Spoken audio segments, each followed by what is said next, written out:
Okay, cool. Looks like we live. All right, Shalom. First and foremost, want to give all praises, honor, and glory to Yahweh, Bahashem, Yahweh Shai, Bahashem, Chakudash. Double honors to the apostles and elders, a great millstone, and peace and salutations to the elect. We're the GMS Dallas camp. The Elder Yatazak is here. And I'm the brother Aina. And what we're going to do is continue on this lesson. We've been doing a series in the book of First Samuel. Last week we finished First Samuel, so we're going to basically be continuing in Second Samuel. And we did chapter 1. Well, we did like half of chapter 1 in the last lesson, so we're going to finish that, and then we're going to, Lord willing, Abratazah, do the whole chapter 2. And basically, what you saw last last time, we went over the account, was that Saul ended up getting put to death, right, according to how Samuel had said. And basically we had a Amalekite that tried to get the glory, so to speak, for getting at Saul, and he ended up getting put to death, right? And so what we're going to see here in these next in this chapter and in the next chapter pretty much is David's sincerity, in that he didn't want Saul to get put to death, right? He didn't wish death upon Saul, even though Saul was trying to put him to death, right? So this is going to be pretty much going over that. And of course, Zaquan, if you got any points, any precepts, I'll pull them. Let me go ahead and share my screen. Just keep in mind how Israel has always been back and forth with each other. Mm-hmm. You got people that want to say, well, all Israel do is argue and go back and forth. All y'all do is this. All y'all do is that. Well, that's how Israel has always been until Yahweh comes back. Until Yahweh sends Yahweh back, that's how it's going to be. Mm-hmm. Israel will not be completely unified until then. You see, we had a prelude to it during the time of King Solomon. All the tribes was together, and it was peace. That was our preview. That was our prelude. You see, it's not going to be like that again until Yahweh returns. Until Solomon comes back, who is Yahweh. Until that happens, you're going to have this back and forth in doctrine and all these other different things. You see? So for all the people that can't understand why there's always Israel going back and forth against Israel, that's why. It's been the nature of our nation since the beginning, you see, and it's going to be a reward for obedience as to us getting back together with all 12 tribes are together, and it ain't no beef at all. This has to happen. You got it. Yeah, I got a precept. Make sure you can see my screen. Okay, cool. So 2 Corinthians chapter 3, verse 12. It says, seeing that we have such hope, which that hope is Yahweh, seeing then that we have such hope, we use great plainness of speech, meaning we're speaking things simply. We're not overcomplicating things. We want to make it as clear and concise as possible for the people that are meant to wake up. Okay, it says, and not as Moses, who put a veil over his face, that the children of Israel could not steadfastly look to the end of that which is abolished, but their minds were blinded. For unto this day remaineth the same veil untaken away in the reading of the Old Testament, which veil is done away in Mashiach. So like you were saying, Zaquan, Yahweh, he is the medium in which we're going to be able to get back to the Heavenly Father. And until then, there's going to be individuals amongst our nation who are blinded spiritually. Okay, they're not going to be able to read the Old Testament and understand. Okay, because like it says in the next verse, it says, but even unto this day, when Moses is read, and when it says Moses, talking about the law, right, that was given to Moses for Israel to receive. It says, but even unto this day, when Moses is read, the veil is upon their heart, and the veil is a covering, right? A bride, when she gets married, had the veil over her face or whatever, right? So that's like a covering. And basically that's going into how, again, when we out here preaching the word, and majority of our own people, so-called Negroes, Latinos, and Native Americans, don't receive this word, that's them having that veil over their heart, man, over their mind. They're closed-minded, so to speak. Okay, so that was a point on that. Let's go back to let's start here in 2 Samuel chapter 1. I think we left off at verse 17. Yep, here we go. All right, cool. 2 Samuel chapter 1, verse 17. It says, and David lamented with his lamentation over Saul and over Jonathan, his son. So this is a lamentation, these next 9 verses. It Also, says, that it's a precept in the Apocrypha where it talk about rejoice not over your enemy. oh, You know yeah, what I I'm think saying? you brought that out Because last time. we know that we can all die. This is an example of that. Mm-hmm. Con, that's right. It says, verse 18. Also, he bade them teach the children of Judah use the use of the bow.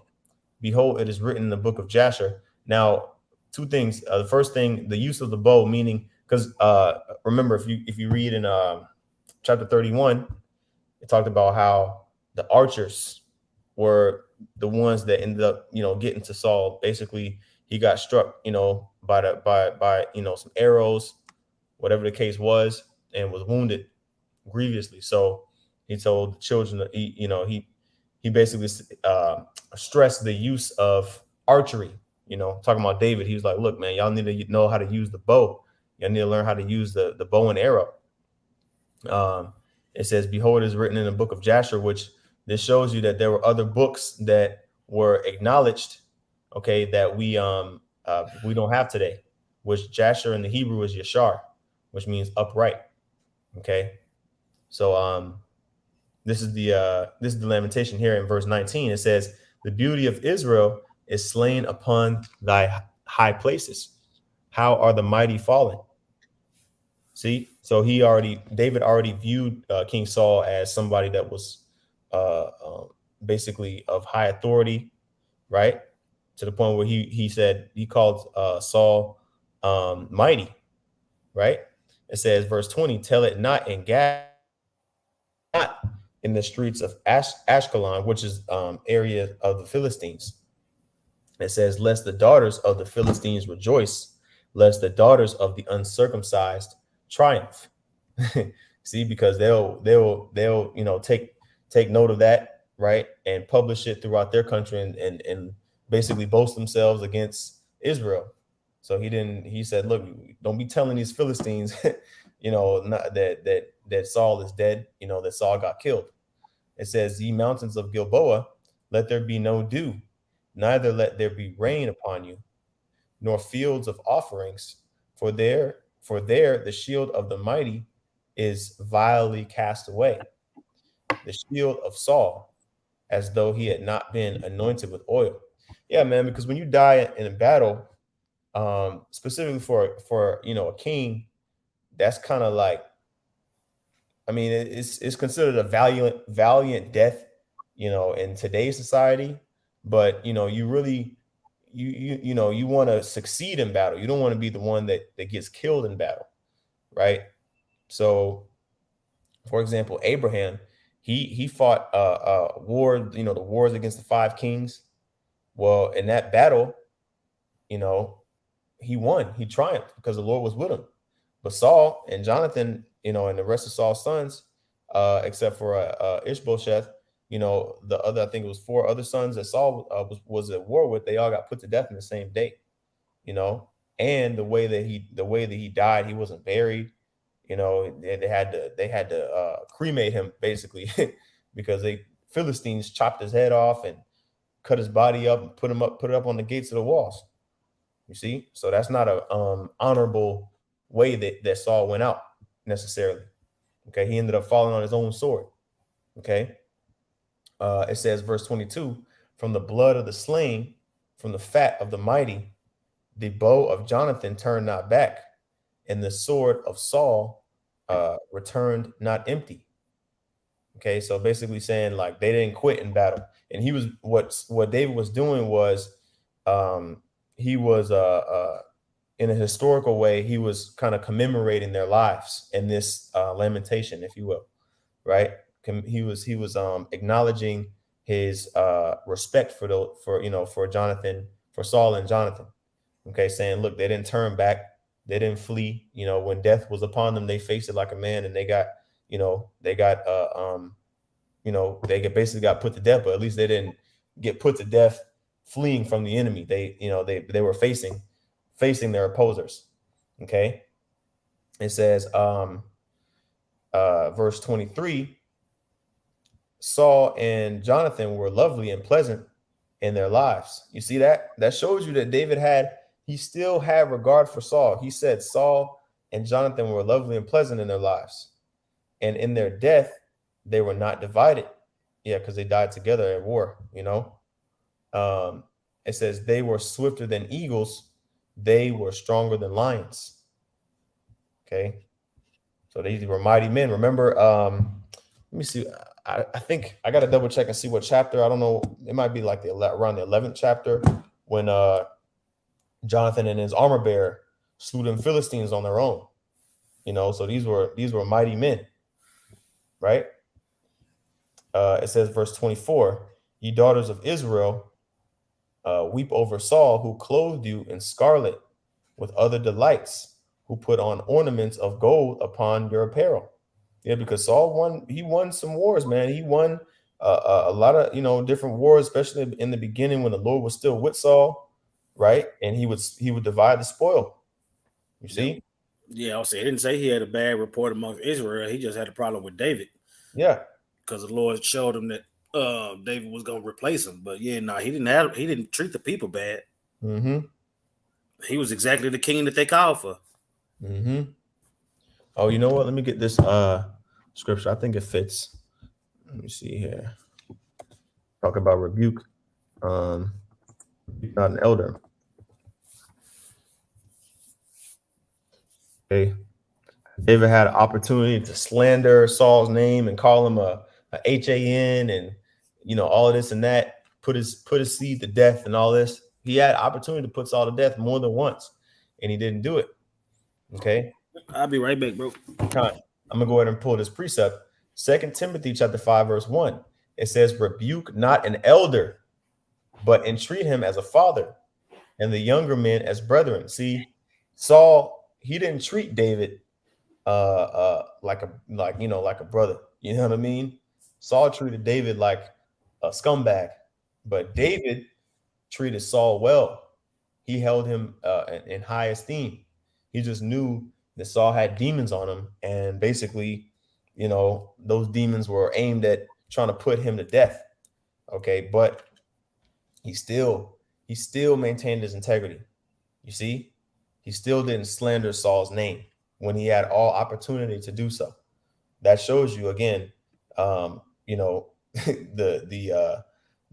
part of the reason why the Lord had mercy on David was because David had mercy on him. You see? Oh, matter of fact, we'll get that scripture. Mercy rejoiceth over judgment. Oops, spelled that wrong. That up real quick. Judgment. Judgment. Let's see here. Actually, you know what? I like this one too. I might go ahead and do that. Yeah, I'm gonna get this scripture, James chapter 2 and verse 13. This is actually a better fit right here. This is James chapter 2 and verse 13. Okay, it says, for he shall have judgment without, this is the precept I was looking for. He shall have judgment without mercy that hath showed no mercy.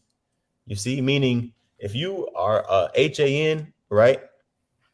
If you just a scumbag, if every time somebody has done something little tiny thing, somebody type of dude that will yoke somebody up for getting their shoe stepped on. Okay, yeah, you somebody accidentally stepped on your shoe and you ready to put them to death.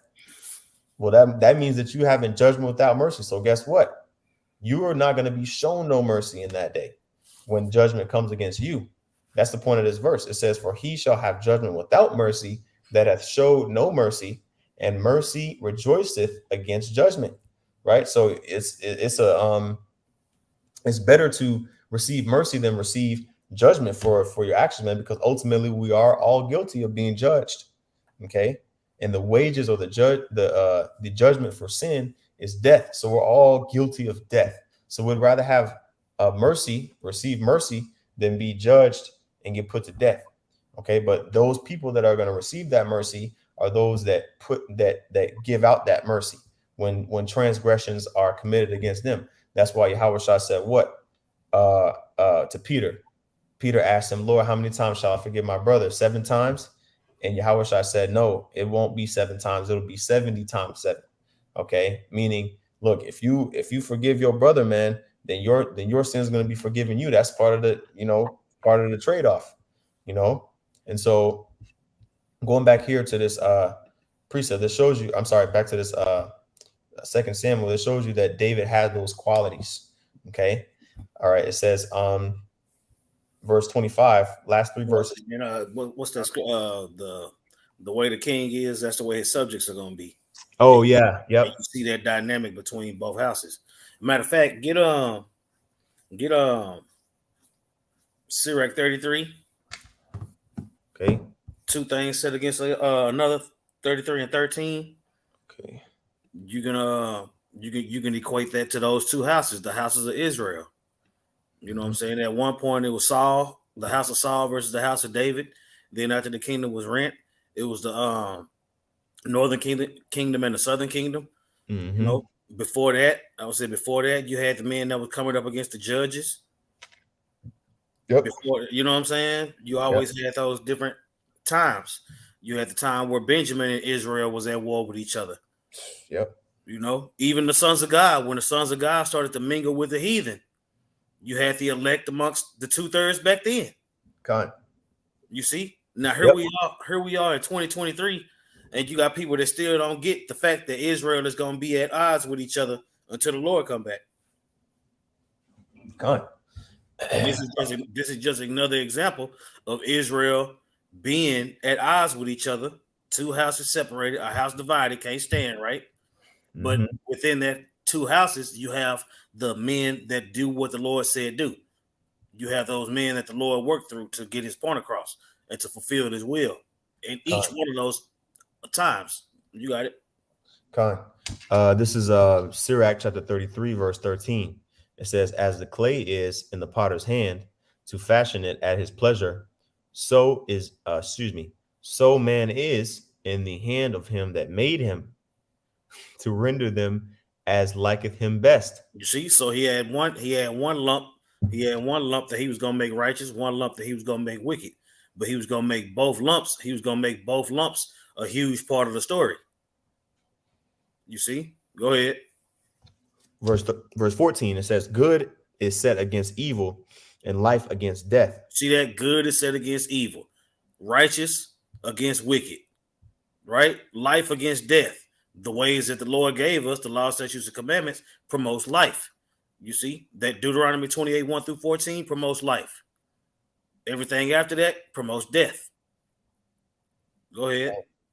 It says, so is the godly against the sinner. Boom. Boom. Yep. The godly against the sinner.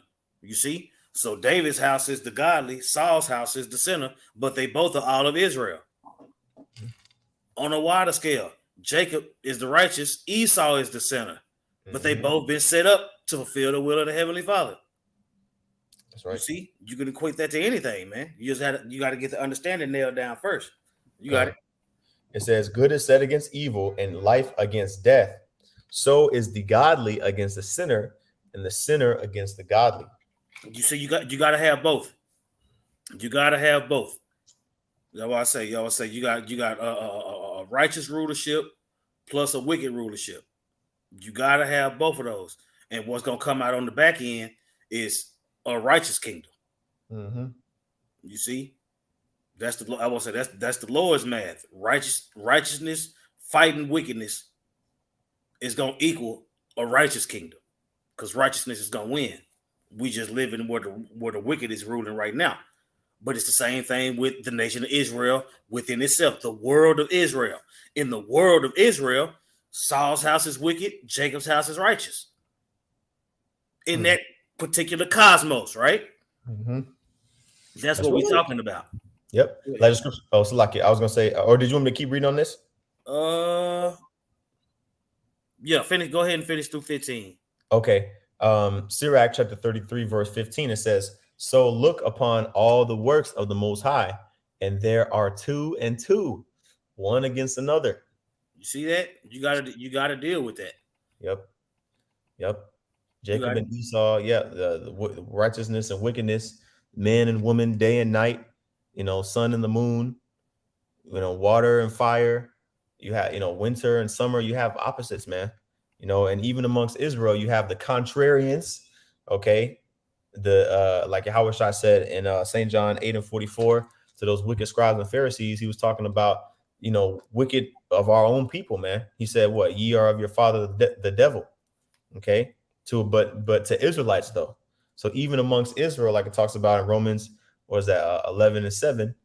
Okay. They basically, they are not all Israel, which are of Israel. I'm gonna go ahead and pull that real quick, and we'll go back to it. Romans 11. They talk about the wild olive tree being grafted back in. But before it goes into that, it says Romans chapter 7 and let me see. Well, I'll read verse 5, right? It says Romans 11 and 5, even so then at this present time also there is a remnant according to the election of grace. So what? A remnant of Israel, a portion of Israel that's been preserved to basically stay pure in the sense of not bowing down to idols, man, not bowing down to these other gods and being loyal to Yahweh Shem Yahushai. Okay. So that stems from the house of David ultimately. Okay, which goes back all the way to the sons of God on the right hand side of our people. There was always a small sliver of people at any point in time that were loyal to Yahweh Shem Yahushai to the death. Okay, and those are the ones who the Lord is working with in these times. I'll drop down to verse 7 and then go back to 2 Samuel. It says, what then? Israel hath not obtained that which he seeketh for, but the election hath obtained it, and the rest were blinded. So again, we started off earlier mentioning how our people in 2 Corinthians 3, how our people spiritually are blinded in the reading of the Old Testament, and the same thing now. Okay, our people, they want to obtain, salvation, right? They want to be, sovereign. You see, they want to have their own land, have their own women, this and that. Okay, invincible, all this, things that pertains to the blessings. But guess what? Only the elect are going to get that first. Okay, and the 2/3 they're going to have to suffer through death in order to obtain that. They're not going to be saved from the destruction to come. Okay, so we hope that we're on the side that is going to be saved. All right, it says back in 2 Samuel chapter 1 and verse 25, it says, how are the mighty fallen in the midst of the battle? O Jonathan, thou wast slain in thine high places. I am distressed for thee, my brother Jonathan, because remember, again, David and Jonathan were best friends. They made a pact together twice, at least twice, saying that, look, they weren't going to betray each other, and they were, Jonathan was faithful to that unto the death. Jonathan visited David when he was fleeing from Saul in the wilderness. Somehow the Lord allowed it to where Jonathan was able to see, David, right, while Jonathan's father Saul was out trying to look for David to put him to death. You see, so him and David were they were close, right? It says in the middle of verse 26, very pleasant hast thou been unto me. Thy love to me was wonderful, passing the love of women, right? Because there's a scripture that says, actually, I'll pull it real quick. I believe it's in Proverbs. Friend, closer than a brother. I believe it's in Proverbs. Proverbs 18 and 24. And I think we brought this out in this series already before, but this backs it up. Verse 24 says, a man that hath friends must show himself friendly, and there is a friend that sticketh closer than a brother. Okay, so when it says surpassing the love of women, it's not talking about Jonathan and David, being intimate, having intimate, desires towards one another. It's talking about them simply, having that tight bond, man. Okay, and we just have to clarify that because Christianity has just completely contorted this breakdown, man. To Okay, check this out. Where you know where that precept is? It says with the woman of our bosom. yeah, wife of thy bosom, yeah, kind. Yeah, pull that real quick. Okay, there's a few of them. I'm gonna get it Yeah, real quick. pull that wife of our bosom. Mm-hmm. Pull that. Okay, this is the one, the main one that pops up. Let me see here. This is Deuteronomy 13:6. And let me know if you want me to find something else. This is Deuteronomy 13:6. If thy brother, the son of thy mother, or thy son, or thy daughter, or the wife of thy bosom, or thy friend, which is as thine own soul, entice thee secretly, saying, let us go and serve other gods which thou hast not known. Nah, that ain't it. Okay. Oh, I might be spelling bosom. It's one talking about pillow talk. Don't be pillow talking with your woman. Oh, okay. Hold You on. know what I'm saying? It's certain things that you won't share with your woman. Yeah. You know what I'm saying? That you'll share with her brother and vice versa. Oh, You I know, see. Let me see. the scriptures say love your wife like you love the church and all those different things. But at the end of the day, the brotherhood is the most important thing. It might be. So when it talked about David and Jonathan's love being more than the love of a woman, it's because you more open with your partner. You know what I'm saying? As far as things that you're gonna divulge. You know what I'm saying? Mm-hmm. Yeah. You can speak. I would say you can speak heavenly things with the brotherhood, but you can't speak heavenly things with your woman. Yeah. Yep. Kind. You know what I'm Yep. saying? Making a covenant to not destroy each other's house. You know what I'm saying? Those type of things that David and Jonathan discussed in the scriptures, you don't discuss that with a woman. Yeah. That's true. You know, just to get an idea of what it's talking about. It's a brotherly love, that Mm-hmm. agape love that it talked about in the New Testament. That's the type of love they had together. You can't have that love with a woman. Mm. Yep. Let me see here. There's a couple of ones. This one is Sirach 9 and 1. It says, be not jealous over the wife of thy bosom, and teach her not an evil lesson against thyself. Give not thy soul unto a woman to set her foot upon thy substance. Yeah, because women are opportunists, you know. Okay. And so your Khayal friend, put it up. okay, cool. The water, brother. The water. It's GMS Khayal. All right. That's Micah 7:5. It says, trust ye not in a friend. Oh, right. Put not your confidence in a put ye not confidence in a guide. Keep the doors of thy mouth from her that lieth in thy bosom. Yep. You see, it's certain things that's not your woman's business. That's not her lot. You see, and the same thing with the way you love your woman, you don't love your partner. You know what I'm saying? The way you love your partner, you don't love your woman. That's two different types of loves. Yep. You know what I'm saying? And with the law, with the law, statutes, and commandments being in place, that blasts homosexuality out of the water. Mm-hmm. You know what I'm saying? And for you to even go there, is a curse unto you. You Yep. know? For real. Yep. You add into the scriptures because it even says when it talks about that, was that in Deuteronomy 20, or it talks about, or Leviticus 20, basically not laying down with a woman. I'm sorry, laying down with a man. It says like how you lay with a woman. As a matter of fact, let me get that real quick because Leviticus 20 and 14, I believe. Yeah. Okay, here we go. Leviticus 20 and 13. It says, if a man also lie with mankind as he lieth with a woman, you see. So if you and your little brother slept in the same bed when y'all was 8 and 10 years old, that's not talking about this. This talking about when you got a woman in your bed, all right, you gonna, that's your wife. Obviously, y'all gonna, do the do. So it's saying if you do that with a man, right, then both of them have committed an abomination. They shall be surely put to death, and their blood shall be upon them. So this is talking about two men, trying to, basically get intimate with each other, like as if a man and a woman do when they, lay in the bed. See, same thing with a woman, man.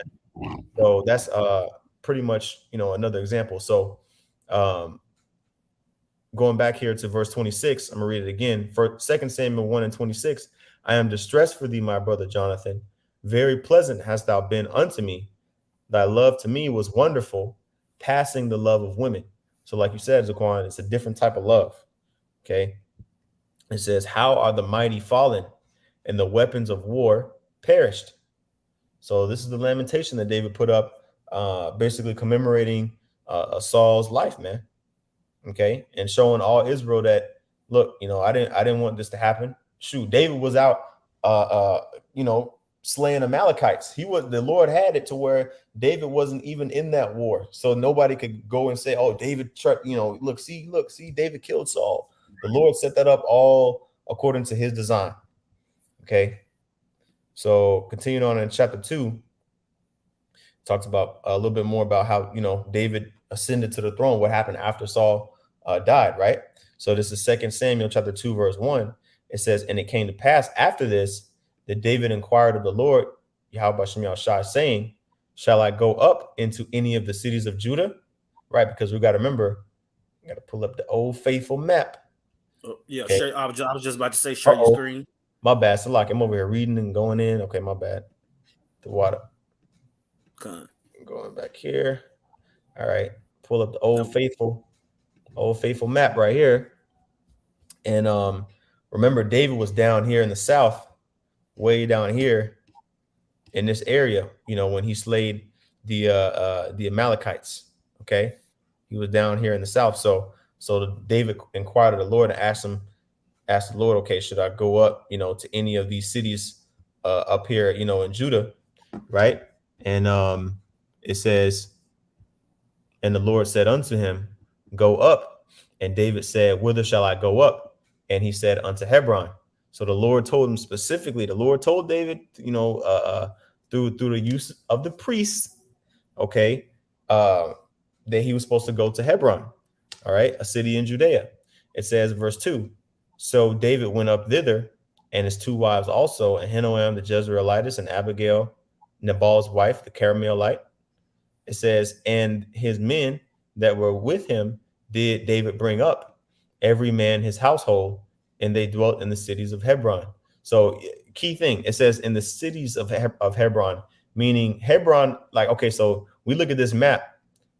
Don't, like, if you see a map like this, these weren't just the only cities that existed. There were other little tiny settlements around the larger cities, like in the suburbs, basically, like you could say the suburbs, like for example, Dallas. You have the city of Dallas, and then you have Arlington, Irving, right? To the south, you got Lancaster, you got Mesquite, Garland, Plano, you see, but it's all considered Dallas, right? So same thing, with these cities, or similar concept, I'll say, with these cities as well. Continuing on, it says, verse 24, it says, and the men of Judah came, and they anointed David king over the house of Judah. Okay, so basically, even though Samuel already did the anointing process before he died, Samuel already basically anointed King David before he died while Saul was still alive. After Saul's death was when he was publicly recognized of the king of Judah, after Saul's death, which shows you that pretty much people knew that the Lord was dealing with David even while Saul was still alive, right? And Judah was the head tribe. So it says, and they told David, saying that the men of Jabesh Gilead were they that buried Saul. And actually, when you go, I think we brought this out last time. Jabesh Gilead was a city that Saul had basically spared. Basically he had saved them. I should say he came to their rescue because the king of Moab, if I'm not mistaken, said, "Look, hey, we're gonna poke out all you guys' eyes, cut off all your fingers, or something crazy like that." And Saul gathered all Israel and destroyed that opposing army. But that city was Jabesh Gilead. So that's why Jabesh Gilead, the men of that city, came and they buried Saul, right? It says in verse 5, And David sent messengers unto the men of Jabesh Gilead, and said unto them, Blessed be ye of the Lord Yahweh, that ye have showed this kindness unto your Lord, even unto Saul, and have buried him. Let me get a little bit of this commentary real quick. Let me see here.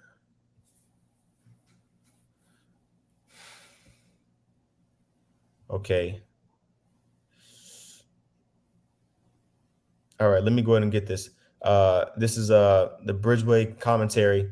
The Philistines now control much of Israel's territory west of Jordan.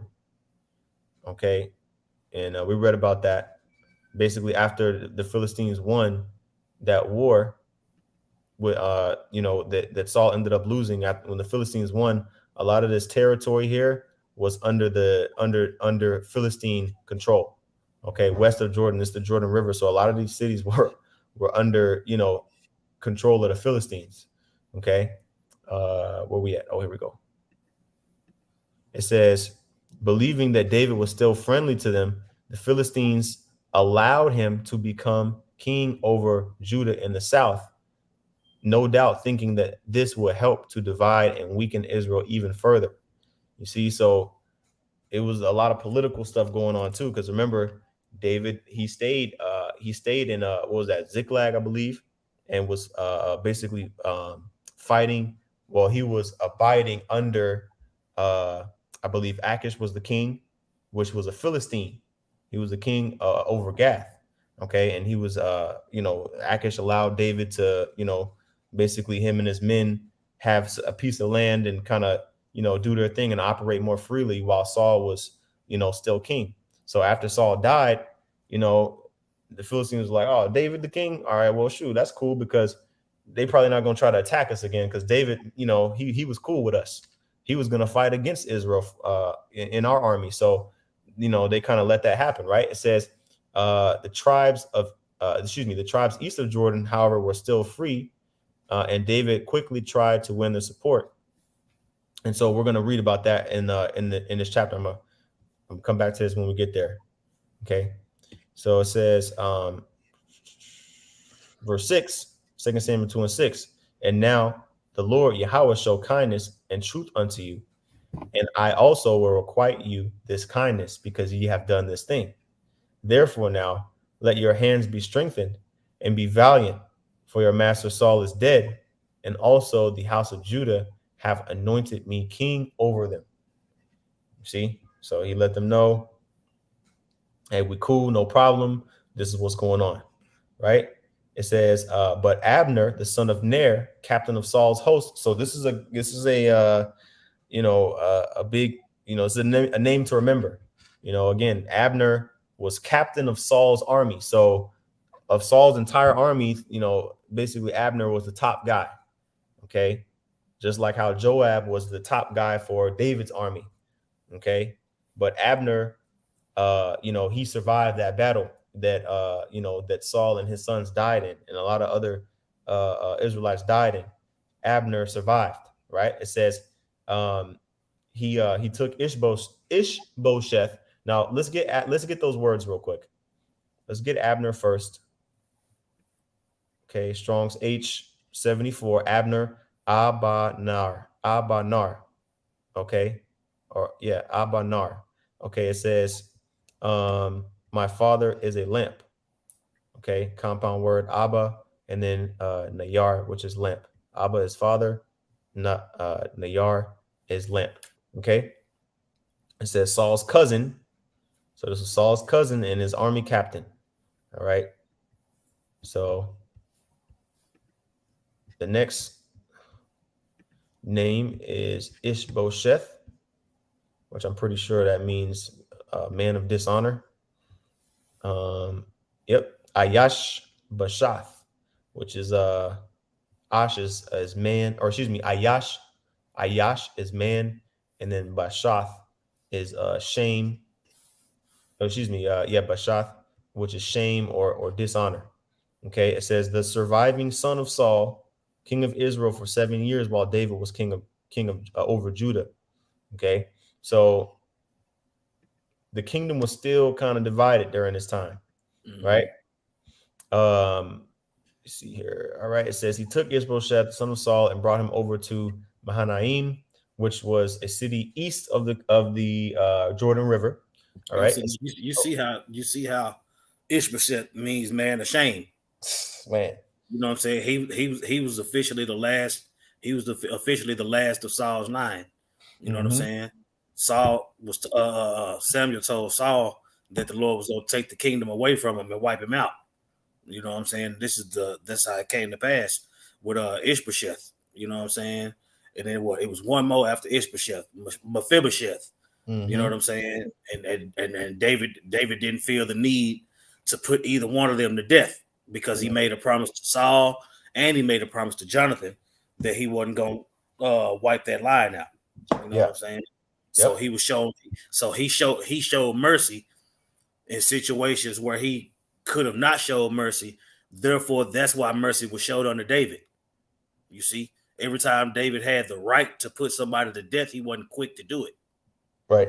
You know, and when he did put men to death, he was putting men to death in the name of the Lord because he was fulfilling the Lord's will. So it's a very fine line. You know, you're gonna have some people that's gonna love David, and you're gonna have some people that's gonna hate David. But at the end of the day, the Lord's will was done through that man. You know, and the same thing with his house. You see, you got it. Yeah, there's a scripture that says, "Judge righteous judgment." You know, and that's what the Lord blessed David with, the ability to judge righteously.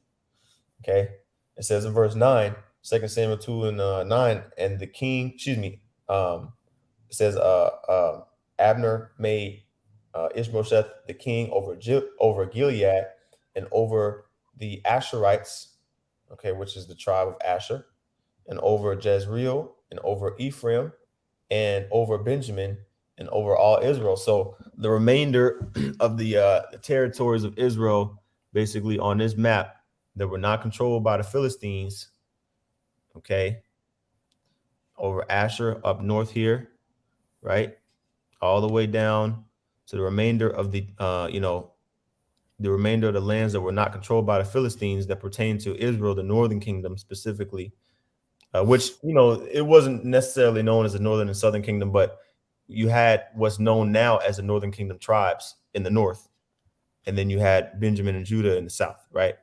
So all of these tribes here in the north, pretty much, that were not controlled by the Philistines, became subservient unto Ishbosheth, Saul's son, at this time. All right. It says, verse 10, Ishbosheth, Saul's son, was 40 years old when he began to reign over Israel and reigned 2 years. But the house of Judah followed David. You see, so the house of Judah, because David was a Judite, and pretty much, that's really the only tribe that recognized King David as king.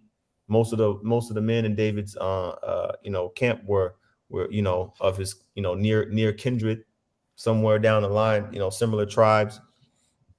Right. It says they followed David, but the other tribes basically they just continue following Saul's son. It says in verse 11, and the time that David was king in Hebron over the house of Judah was 7 years and 6 months. So this is time passing, right? It wasn't just, the next day when we're about to read this part. So just keep that in mind. Civil War. Yep. Civil War. Yeah. You know what I'm saying? Yeah. Matter of fact, let's look up the definition for Civil War. Okay. Yeah, go to Google or something. Look up Civil War. It's an infighting, man. I would say Israel has always been at odds against each other due to them curses, man. You see?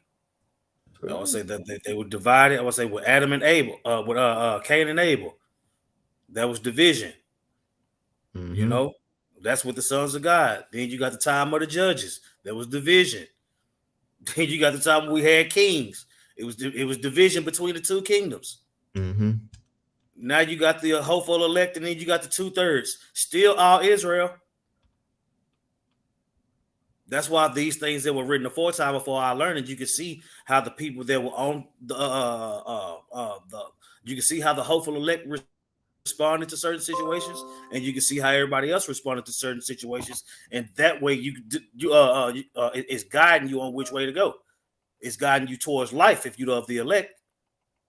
Yep. Yep. This is Mark chapter 3 and verse 24. It says, and if a kingdom be divided against itself, that kingdom cannot stand. You Right. see So, that yep. Israel has been divided. Israel has been divided due to them curses for a long time. And Right. until Yahweh sends Yahweh Shai back, that's how it's gonna be. Right. Go ahead. Right. So that's exactly what it was, man. You know, Judah, basically the nation of Israel was divided. So let's go to the definition of civil war. It says a civil war or intrastate war is a war between organized groups within the same state or country. Stop. Cosmos. Yep. Read that again and put Cosmos in there. Mm-hmm. Right. It says a civil war or intrastate war is a war between organized groups between the same cosmos. You see that? Mm-hmm. That's what the Bible is talking about. Mm-hmm. Talking about the house of David. You Yep. see, Christianity will never talk about the house of David. You know? Yep. But that's what I'm saying. While this was going on amongst Israel, the rest of the world was still happening. Yeah. Yep. It was still millions of people on the planet. Kind. But this is talking about Israel and the infighting amongst that cosmos. Mm-hmm. When you look at the word world in the New Testament, majority of the time it's talking about cosmos. It's talking about Israel. Yep. Or it's talking about eon. It's talking about an age. Mm-hmm. Go ahead. Yep. Cosmos, the definition of cosmos is a tribe or a people group, you know? So within the nation or the tribe of Israel or the tribes of Israel, there was war, the people group of Israel. It says the aim of one side may be to take control of the country or a region, to achieve independence for a region, or to change government policies. So, you know, they wanted to basically take control over, well, I'll say through the spirit, David's reign was going to stand. But the house of Saul was still trying to get back that last tribe of Judah up underneath their jurisdiction, because, you know, like that's pretty much how Saul had it. Saul had all Israel ruling over him. Saul had rule over all Israel. Okay. But now we got David ruling in Hebron as their king, and they're not recognizing the Judites. They're not recognizing Ishbosheth as their king. They're looking at David and saying, look, this is our king. Okay. So for 7 years this went on. So you can imagine, you know, this is, you know, there's going to be some friction that goes down. Basically, this is going to cause some friction, right? It says, so this is fast forwarding 7.5 years. All right, verse 12, it says, and Abner, and I think we got like 20 more verses, so should be able. This is mostly narrative. It says, and Abner, the son of Ner, and the servants of Ishbosheth, the son of Saul, went out from Mahanaim to Gibeon. Now, while I try to find that on the map, basically, if it takes me a long time, just know it's more inland. Okay, so Mahanaim, for example, would be to the east of the Jordan River. Actually, that's too far north. Okay, it would be to the east of the Jordan River. Okay, and Gibeon would be to the left, like basically farther inland towards the land of Judah. Okay, you know, if a brother want to look on the, you know, the map, you can do that. But I didn't. Oh, Gibeon is here actually. If you can see that, Gibeon is here in the land of Judah, very close to Jerusalem. Okay, so just kind of keep that in mind. I believe Hebron is south. Yeah. So this is where David was ruling for 7 years, Hebron. Okay. And then, of course, if you know the story, you know, he ended up going up to Jerusalem. But Gibeon, that's where pretty much the camp of Ishbosheth had pretty much moved to. Okay. And so going back to the account, verse 13, it says, and Joab, the son of Jeruiah, okay, which Joab again was the captain of the host of David. Now, actually, let's look up Joab as well. Look up the meaning of his name. Okay, I think we might have done this already, but just do it again. Strong's H3097 Yahweh Abba, which basically means Yahweh is my father, right? Because uh, this Yahweh here is basically like a abbreviation for the Most High's name, and then Abba is father. Okay, so Abner's name uh, is Abanar, okay, which is my father is a lamp, and Joab's name is Yahweh Abba, which is my father. Excuse me, Yahweh is my father. Okay. Um, so let's see here. Continuing on in verse 13, it says, but Joab, the son of Zeruiah, and the servants of David went out and met together by the pool of Gibeon. Okay.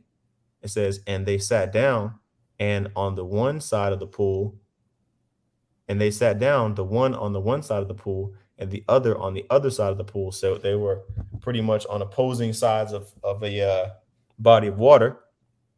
Okay. And again, this is 7 years after David was crowned king. Keep that in mind. So there was probably rivalries. There was definitely rivalries and all types of things, that tension was getting built up. Emotions, all types of emotions were getting built up over this time. Okay. Probably one side wondering, man, why these Judites, or why are these other tribes, why are they, bucking up?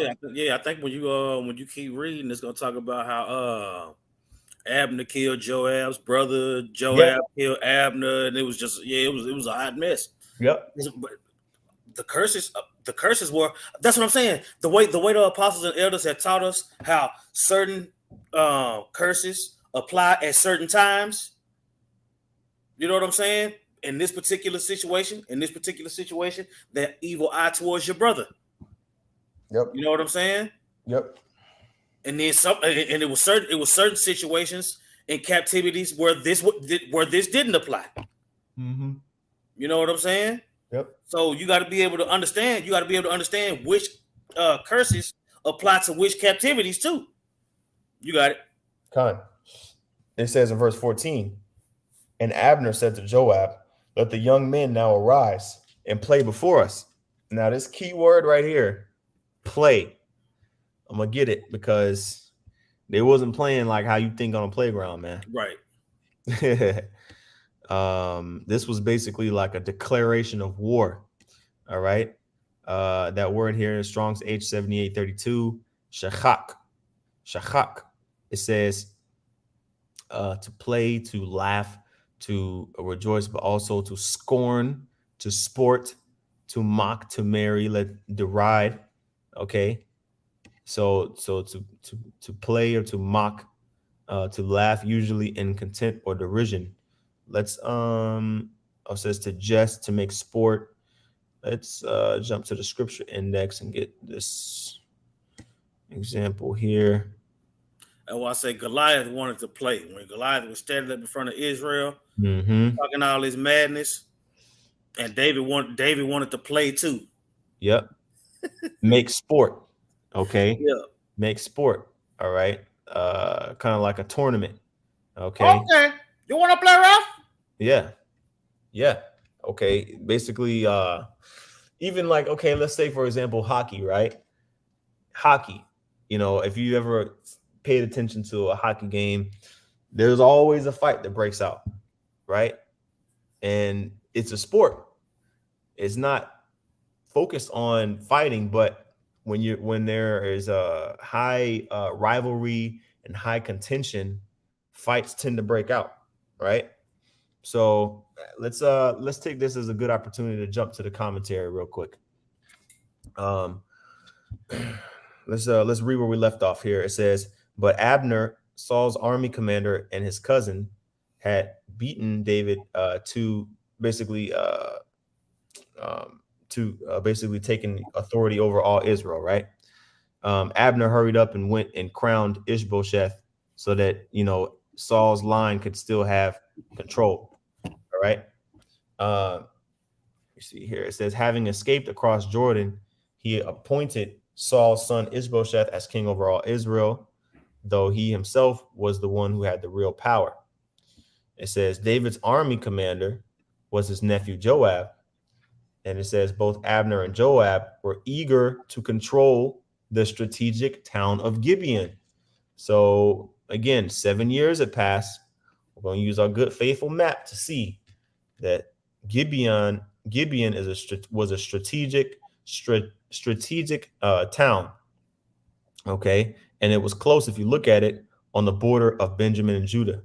Okay, Hebron was down here, and wherever Ishbosheth was ruling was more northeast.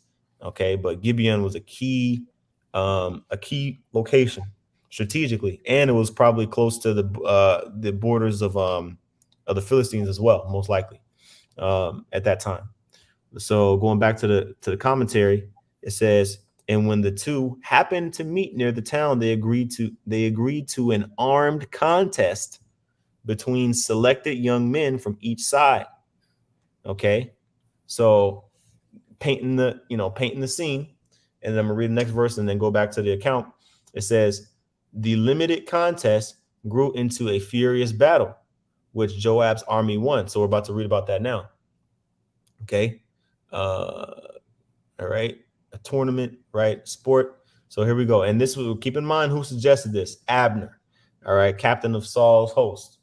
All right. It says, and Abner said unto Joab, let the young men now arise and play before us.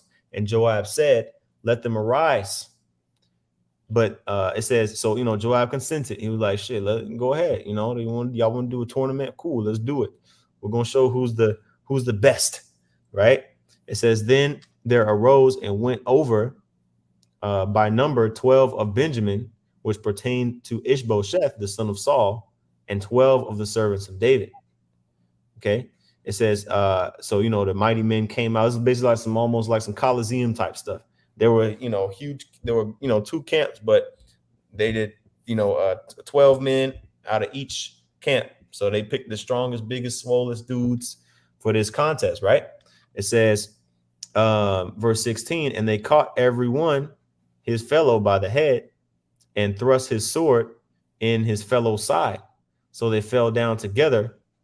Wherefore that place was called Helkath Azarim, which is in Gibeon. So before I even try to go any further, let me get the definition of that place, the definition of that word there. And basically, again, this was like an armed contest. I'm not familiar, with like the details, but basically it led to obviously a fight breaking out after that. All right, so that in the Hebrew. All right, and when you see these big long words, don't get scared. Take some time, breathe, and just go letter by letter. Right. All right, this is a Chalakwath ha Tazarium. Chalakwath ha Tazarium. All right.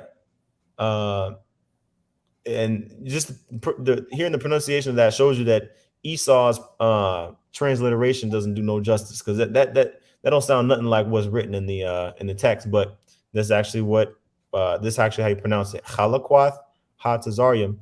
It says it's a compound word, of course. Field of swords. Field of swords.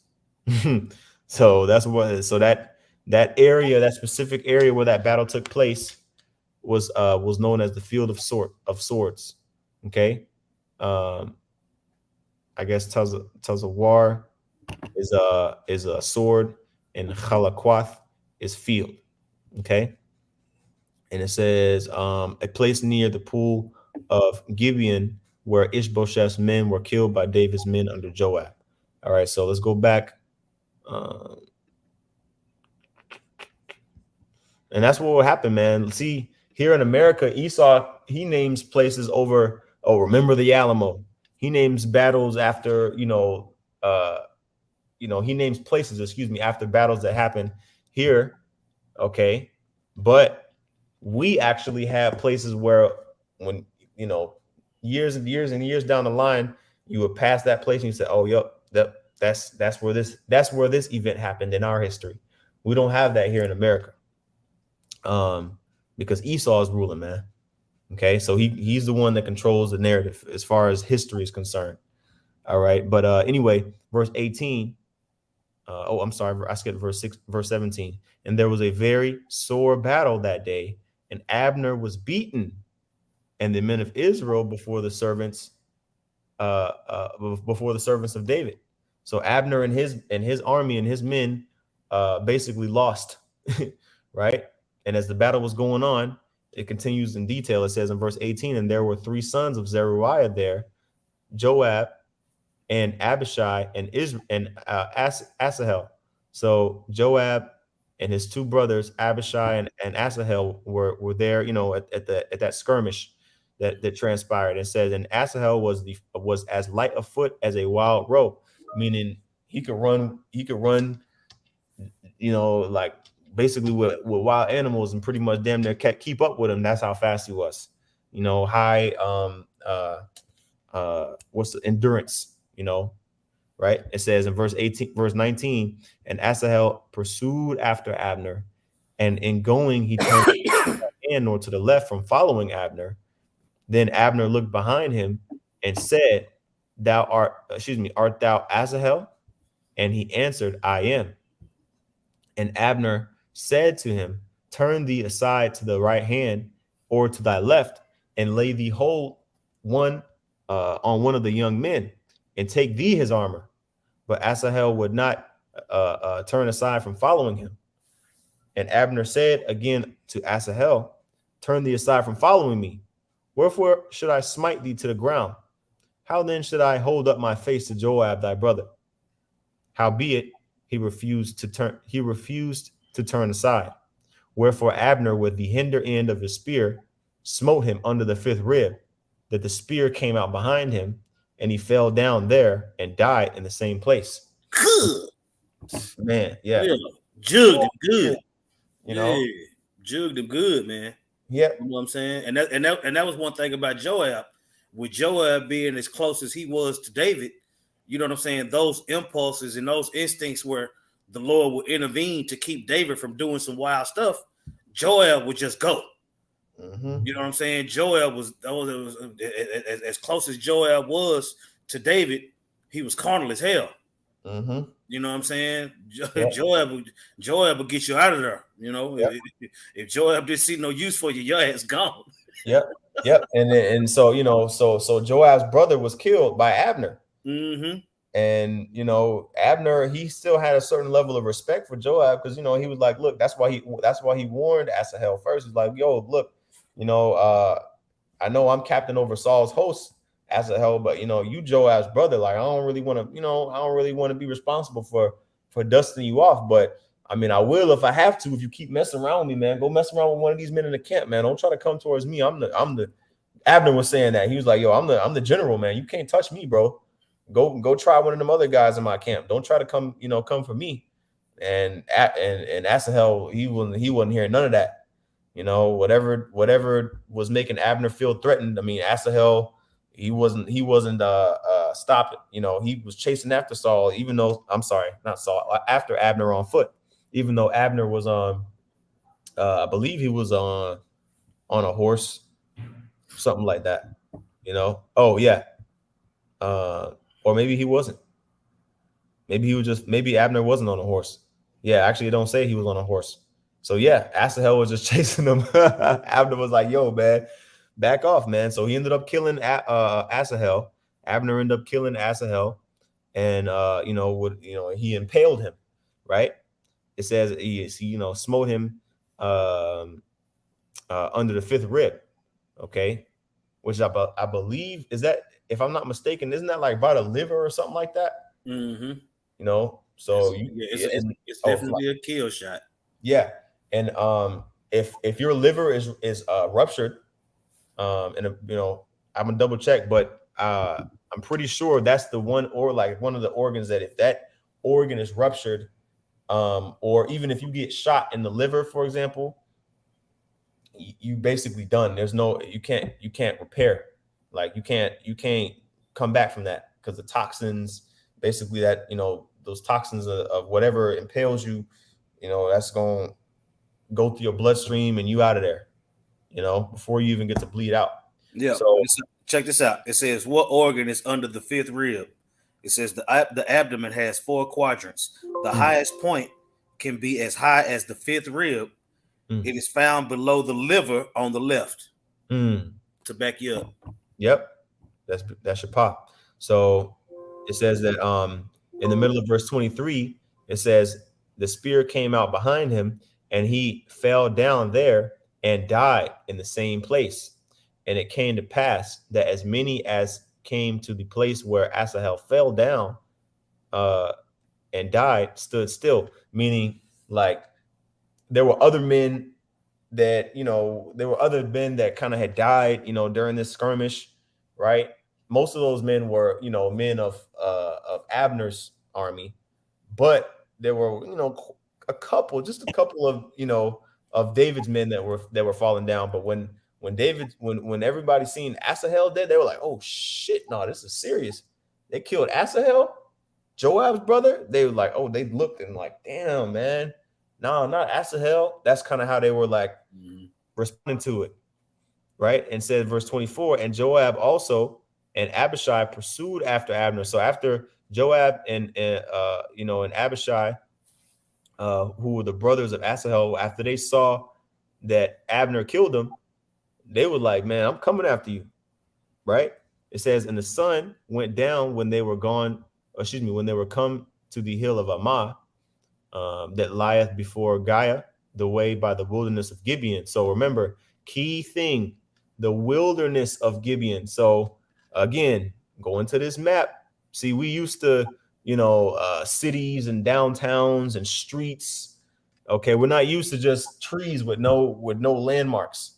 All right, the wilderness of Gibeon could have been anywhere around, anywhere and around this area. Right. So they were out in the field. Oops, my bad. Okay. And it says, and the children of Benjamin gathered themselves together after Abner and became one troop and stood on the top of an hill. So they were basically like, look, man, yo, we ain't gonna let y'all kill Abner. I know y'all pissed off at Abner now because he killed Asahel, but all of the Israelite men, they were like, look, we're gonna defend Abner to the death. Okay. Let's see here. It says verse 26, then Abner called to Joab and said, shall the sword devour forever? So before anything continued to get worse and continued to ramp up more, right, before it got irreparably serious, Abner said to Joab, he was like, man, look, we're gonna kill each other forever, man, right? Even though he was the one that started it. it was really wicked, but Abner was really wicked for trying to get them to play a dangerous game like that. But anyway, it says, knowest thou not that it will be bitterness in the latter end? How long shall it be then ere thou bid the people to return from following their brethren? Right. And yes, man, Joab knew that the Israelite, like he knew that the Benjaminites and the other tribes were related to Judah, like obviously, of course, but they were still that clash of the house of Saul and the house of David. But Abner called an end to it. In verse 27, it says, and Joab said, as the Most High liveth, unless thou hast spoken, surely then in the morning the people had gone up every one from following his brother. So Joab blew a trumpet, and all the people of Israel stood still and pursued after Israel no more. Neither fought they anymore. All right. And last couple of verses, it says in verse 29, and Abner and his men walked all that night through the plain and passed over Jordan and went through all Bithron, and they came to Mahanaim. So after that, they went back from Gibeon. They walked all the way back and crossed over the Jordan River and went back to basically the jurisdiction of Saul's men. All right, going back in last 3 verses, it says, and Joab returned from following Abner, and when he had gathered all the people together, there lacked of David's servants 19 men and Asahel. So peep this. After all of this stuff happened, right? Only 19 of David's men ended up, dying. Well, 20 when you count Asahel, right? It says in verse 31, but the servants of David had smitten of Benjamin and of Abner's men, so that 303 score men died. So 20 men under David's camp ended up, getting put to death. But out of those 20, comparatively, it was what 303 scores. So that's 390. I'm sorry, 360 because the score is 20. So 360 men. You see? So that shows you which side that the Lord was with. You see, if you got 1,000 men and you going against 1,000 men, all right, and you only lose 20 men, but you killed 360 of theirs, then you basically won. You basically won that battle. And so last verse 32, it says, and they took up Asahel and buried him in the sepulcher of his father, which was in Bethlehem. And Joab and his men went all night, and they came to Hebron at the break of day.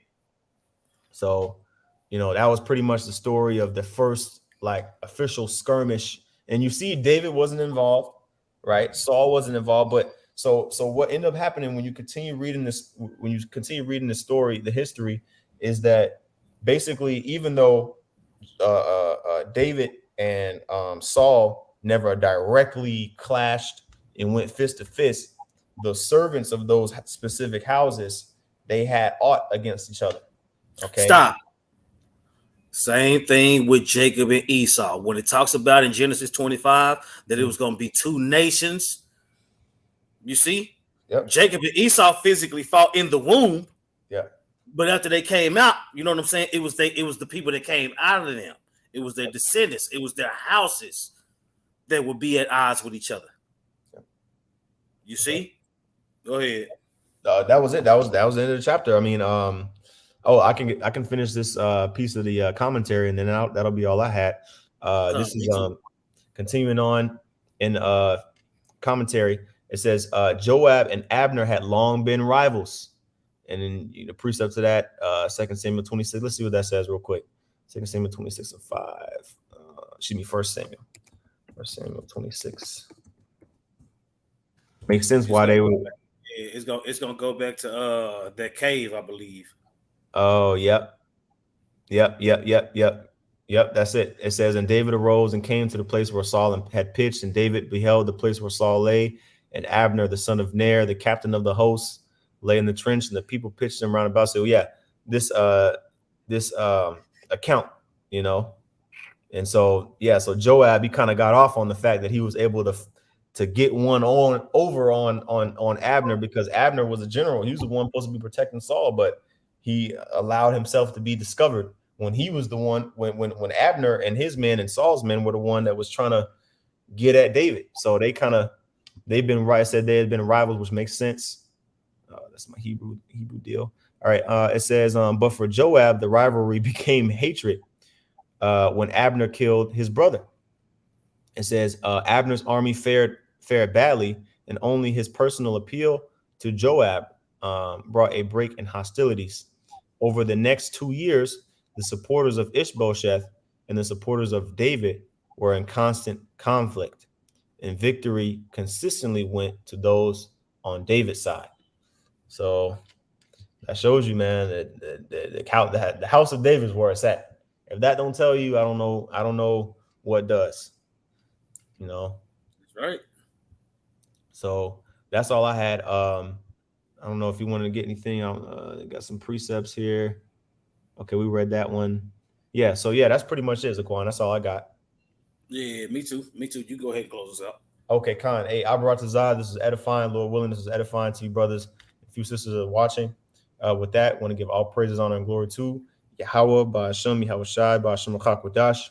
Double honors to the apostles and those of great millstone, and peace and salutations to the elect. Shalom. Shalom.